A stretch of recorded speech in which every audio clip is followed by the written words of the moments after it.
Augustine of Hippo, Confessions, Book 1, Episode 54.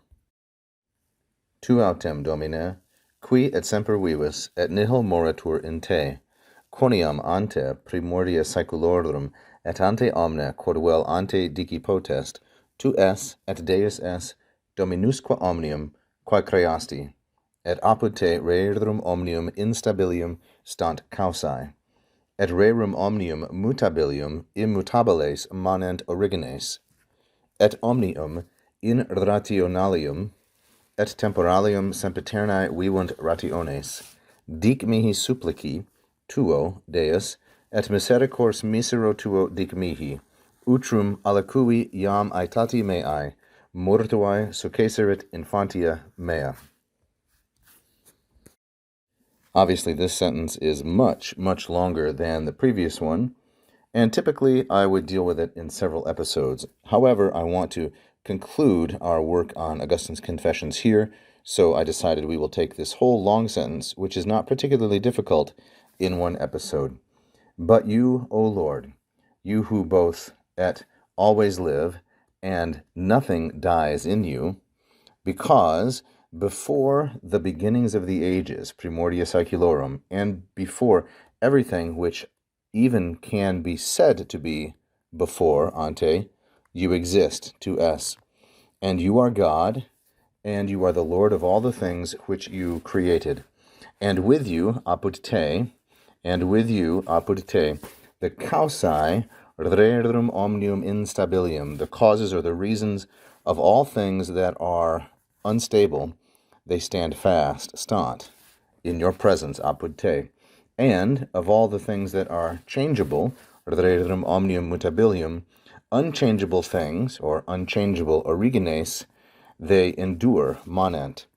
And of all things that are irrational, and of all things that are bound in time, the sempiternae rationes, the everlasting reasons, they live, apud te, in your presence. Speak to me, tell me, supplici tuo, tell me as your suppliant, O God, and mercifully speak to me, that's mihi, misero tuo mihi, and speak mercifully to me, your wretched suppliant. Tell me, dic, whether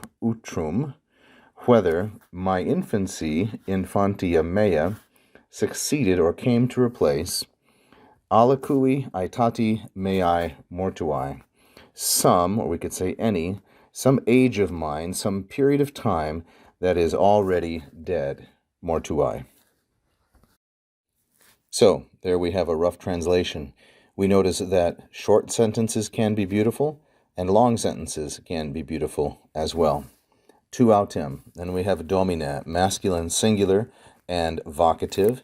You, O Lord, however. Then we have a subordinate clause. You who both always live and nothing dies in you. Why? Because ante primordia saeculorum tu es. Because you are before the beginnings of the ages. Primordia is neuter plural and accusative, the object of the preposition ante. And you are, or you exist, before everything, which can even be described as before, ante. In English, we would put this in quotations. So not only do you exist before the beginnings of the ages, but you exist before everything that can be described as before. Augustine is using Latin to try to describe God's eternality. And Deus es. And you are God, and you are the Dominus omnium. You are the Lord of all the things, quae creasti, that you have created. So omnium is going to be neuter, plural, and genitive as a substantive adjective. That is an adjective used as a noun. Creasti here is a perfect, second singular, perfect indicative active. It's a syncopated form. Creavisti very commonly becomes creasti. And in your presence, apud te. Now we have several subjects. We have causae, and we have origines, and we have rationes, three subjects. Here's the first one, the second one, and the third. And in your presence, the causae, the reasons, the logical causes, rerum omnium instabilium they stant. So notice the juxtaposition.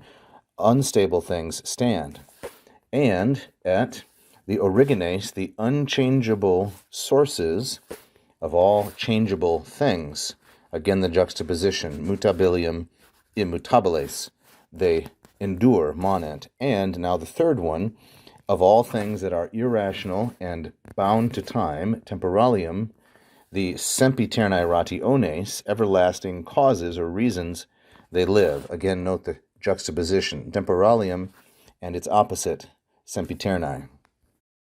So we are not yet to the main verb, tu autem, but you, O Lord. Then we have qui, you who do this, and then we have this long, coniam, this long subordinate clause, which I'm taking as going through coniam all the way through rationes, the verbs of which are s here and s here as well.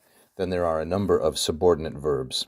As you can see, stant and creasti and manent and vivunt. Now we get finally to the main verb, dic.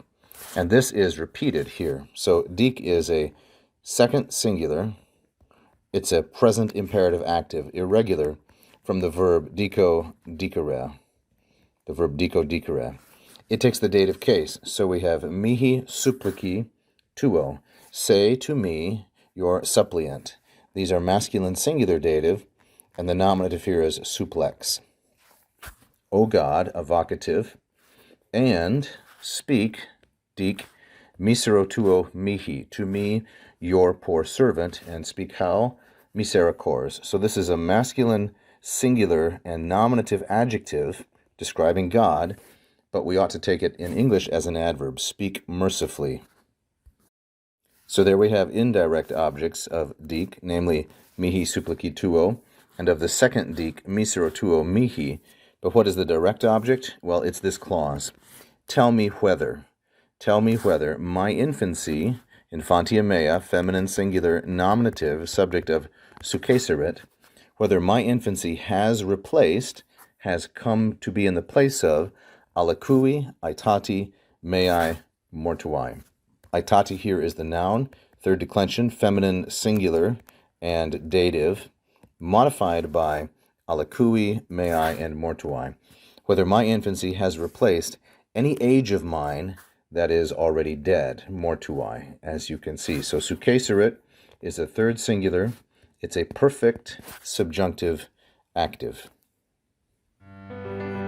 Thank you for watching. I hope you enjoyed that free lesson. Please like and subscribe, hit the bell.